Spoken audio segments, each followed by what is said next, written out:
Por vezes recebo alguns e-mails de subscritores colocando questões ou solicitando algum auxílio para a criação de bases de dados, quer seja para as suas aplicações desktop ou também para páginas ou aplicações web. Eu achei por bem fazer este pequeno vídeo falando sobre este aspecto. Criar uma base de dados será algo simples ou não? Bom, nós temos aqui duas respostas possíveis.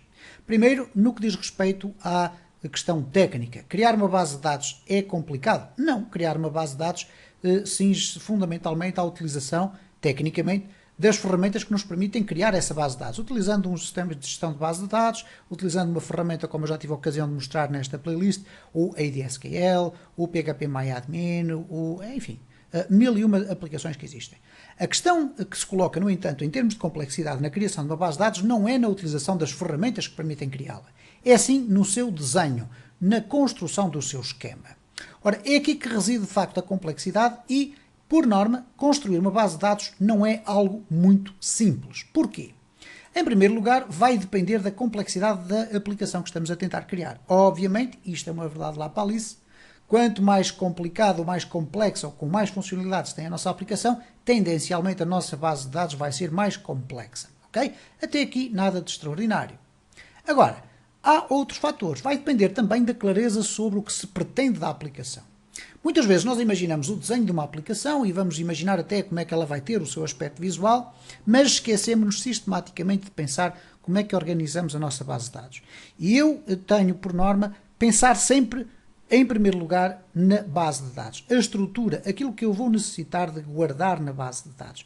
E por conseguinte, muitas vezes o programador menos experiente, com toda aquela vontade de começar a ver a sua aplicação a surgir ou a fazer algo, não é? A sua página de internet a funcionar, etc., vai começar a descurar aquilo que tem que ser o planeamento necessário e anterior ao desenvolvimento. E, nesse campo, o desenho da base de dados é extraordinariamente importante. Porquê? Porque depois vai implicar um conjunto de coisas. Porque nós vamos inicialmente pensar quais são os dados que pretendemos guardar, e isso vai nos ajudar a desenvolver depois todos os campos, os formulários, os quadros, as tabelas que depois irão ser apresentadas na nossa aplicação. Se porventura nós fizermos ao contrário, isto é, nós queremos primeiro pensar nas tabelas, no aspecto visual, nas cores, etc., e só depois pensar na base de dados, o que vai acontecer muitas vezes é que nós vamos ter que andar a destruir a base de dados e refazer, destruir, refazer e assim sucessivamente. Outra característica também muito importante sobre o grau de dificuldade do desenho de uma base de dados é, obviamente, a competência do programador em desenhar essa base de dados. E vocês poderão perguntar, bom, mas as competências de um programador no desenho de uma base de dados só se adquirem com experiência. Sim, essa é uma componente fundamental, mas há outras. Uma delas, por exemplo, e eu vou deixar alguns links na descrição deste vídeo, prende-se com o facto de nós termos algumas guidelines, isto é, algumas linhas de orientação no desenho da base de dados, que nos são apresentadas até em documentos ou páginas ou artigos em algumas páginas de internet. E nós lermos essa documentação vai com certeza contribuir para que o nosso grau de competência como programadores no desenho de base de dados vá aumentando rapidamente.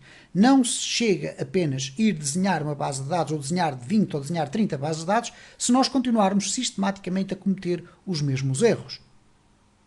Depois há aqui uma outra circunstância, vai também depender a complexidade da base de dados, ou a dificuldade neste caso, das necessidades que forem surgindo ao longo do desenvolvimento. O mais comum que acontece é o programador desenvolver um esquema inicial da base de dados, mas depois ao longo do desenvolvimento da aplicação sentir a necessidade de fazer adaptações. O que se pretende é ir fazendo adaptações e não ir fazendo correções de fundo. Então, mais uma vez, eu volto a referir que é importantíssimo o tempo que nós gastamos no início do desenvolvimento da nossa solução informática, perdendo ali algumas horas, se for necessário, a pensar muito bem de que forma é que nós vamos estruturar a nossa tabela, as nossas tabelas, a nossa base de dados em geral.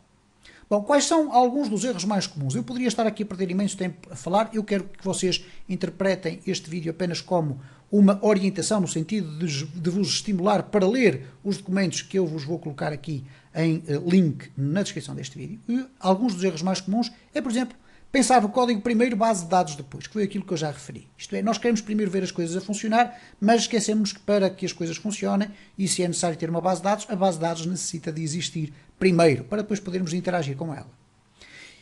Ignorar algumas regras de normalização também é algo que pode criar alguma complexidade, porque se nós seguirmos sempre as mesmas normas, tendencialmente a nossa experiência como desenvolvimento de base de dados vai aumentar. E se seguirmos normas que as outras pessoas também seguem, também vai ser muito fácil interpretar os exemplos e as respostas que as outras pessoas nos dão.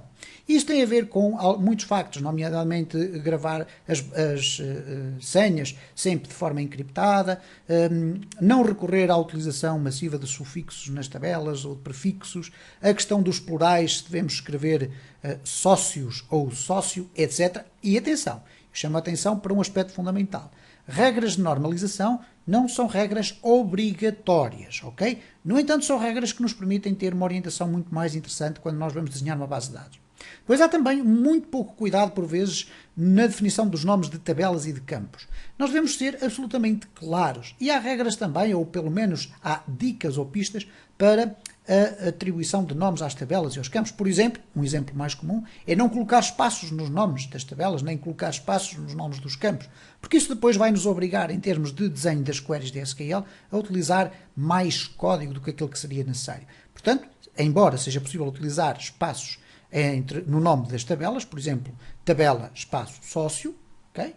Nós deveríamos sempre fugir a essa ideia e colocar, por exemplo, um underscore. Mas isso é apenas um aspecto. O desenho apressado da estrutura de base de dados também pode ser um contratempo absolutamente ridículo. Porquê? Porque se nós vamos desenhar rapidamente a base de dados porque queremos é passar para a fase do desenvolvimento do código, vamos incorrer nos mesmos erros, que é depois estarmos a perder algum tempo no desenho de uma base de dados que na prática não vai servir para a nossa aplicação. E muitas vezes a ausência de documentação é também algo extremamente importante. Isto porquê? Principalmente quando trabalhamos num ambiente de equipa. Nós vamos ter uma base de dados com uma estrutura relativamente grande, então é conveniente que exista alguma forma de documentação que permita identificar o que é guardado em cada um dos campos, se isso não for suficientemente claro. Okay? Então, aquilo que eu pretendo com este vídeo não é fazer aqui uma exploração aprofundadíssima sobre estas questões, é apenas deixar este alerta e vão ficar um conjunto de links na descrição deste vídeo em especial, para que vocês possam consultar e fiquem a conhecer algumas das regras, alguns dos cuidados e algumas das normalizações que vocês devem ir adquirindo no desenho de bases de dados.